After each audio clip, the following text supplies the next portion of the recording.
Aujourd'hui, je me trouve au phare en compagnie de Mathilde, responsable de la communication. Bonjour Mathilde. Bonjour Floriane. Alors, comment est-ce que vous vous sentez au phare face à cette fermeture prolongée qui n'en finit pas? Eh bien, elle est très inconfortable parce qu'effectivement, le fait de ne pas avoir de perspective pour inscrire une réouverture du lieu fait qu'on est tenu, comme tout le monde, à l'attente. Et cette attente demeure pour tous totalement inconfortable. On ne peut pas s'habituer à ça, en fait. Il y a quelque chose de très dur. La réalité fait que on tient malgré tout, mais on se dit quand est-ce qu'on va pouvoir effectivement pouvoir réouvrir notre lieu pleinement, quand est-ce que tout ce qui s'exprime à l'intérieur du phare va pouvoir être visible.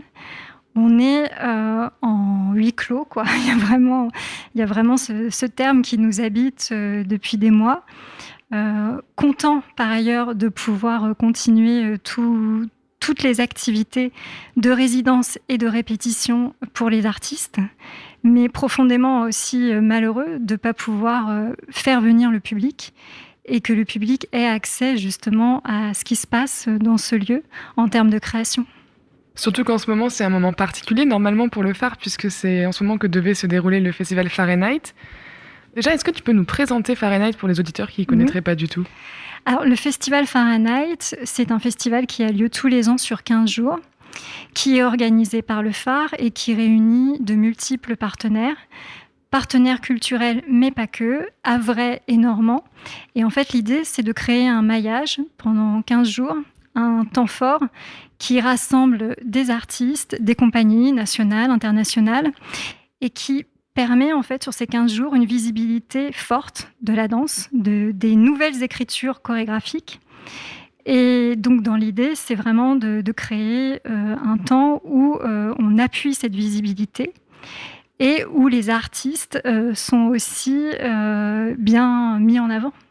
Donc le festival aurait dû se tenir du 26 janvier au 6 février.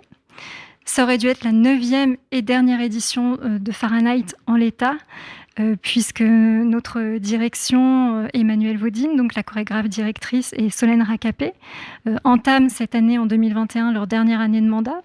Donc il y avait énormément aussi d'enjeux par rapport à cette dernière édition. On avait très envie de pouvoir aussi fêter ces 10 années de direction où elles ont mené un projet ambitieux qui a vraiment marqué le territoire. Et donc voilà, donc il y a ce point d'arrêt frustrant, mais aussi cet espoir, puisque on a décidé de ne pas annuler Fahrenheit, mais de faire en sorte, en tout cas, de rester mobilisés et de proposer en juillet prochain le report du festival. Tous les artistes et partenaires qui s'étaient engagés sont d'accord, donc il nous reste un gros travail à faire en interne pour pouvoir justement recréer la dynamique et la dimension assez forte de Fahrenheit sur 15 jours en juillet et offrir la possibilité du coup aux artistes et au public de pouvoir à nouveau se réunir. Et là, pour l'instant, vous pensez que ça serait possible du coup d'avoir un Fahrenheit tel quel, en tout cas, qui ressemble vraiment à ce qui est proposé normalement en janvier et en février ? Sur ça, oui, en tout cas, on a l'assurance au niveau des partenaires havrais qui sont prêts à se réengager. Et pour ceux qui ne peuvent pas, en tout cas, faire le nécessaire pour ne pas nous laisser sans réponse.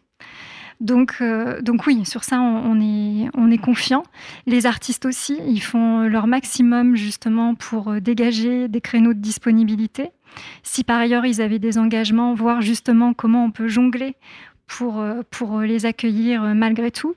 Donc voilà, donc on est dans un travail assez minutieux finalement. Ça doit être un gros casse-tête quand même.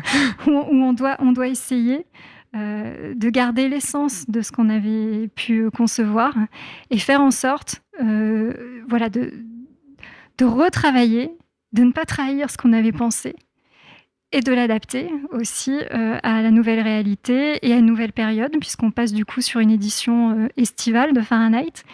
Et ça, j'ai envie de vous dire, c'est un petit peu aussi moteur pour nous. On se dit que ça représente d'autres enjeux. Ce ne sera pas exactement le même public. On ne pourra pas s'appuyer comme on le fait aussi souvent en hiver sur les scolaires, puisque ce sera pendant les vacances. Mais on se dit peut-être que ce sera aussi le moyen de faire venir avec beaucoup plus de légèreté les Havrais qui pourraient être en vacances, mais aussi les touristes qui seraient de passage. Donc on se dit que ça peut être un nouveau point d'éclairage pour cet événement, différent. Et aussi, voilà, une façon de conclure ces 10 ans de direction avec Emmanuel et Solène de façon un peu plus lumineuse et avec des journées plus longues au niveau du jour, quoi. Donc voilà, un Fahrenheit qui s'exprimera moins en vie nocturne. Un Fahrenheit d'été, alors. Tu l'as dit, ce n'est pas parce que les portes du phare sont fermées au public qu'il ne s'y passe rien. Comment est-ce que le phare vit en ce moment ?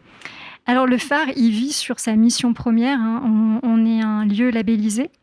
On est soutenu et financé par la DRAC, le ministère de la Culture, la région Normandie et la ville du Havre.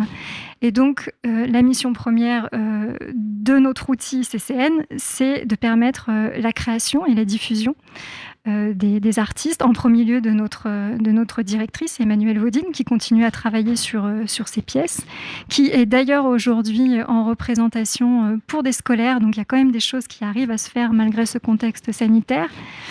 Et du coup, donc, d'accueillir des artistes, des compagnies professionnelles pour qu'elles puissent continuer en tout cas à travailler sur leurs projets.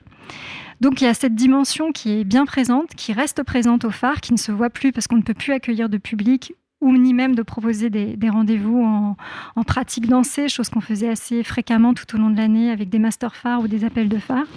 Ça, pour le moment, c'est un point d'arrêt, mais toute la dimension en fait, de travail autour des créations reste bien présente, cachée, mais bien là.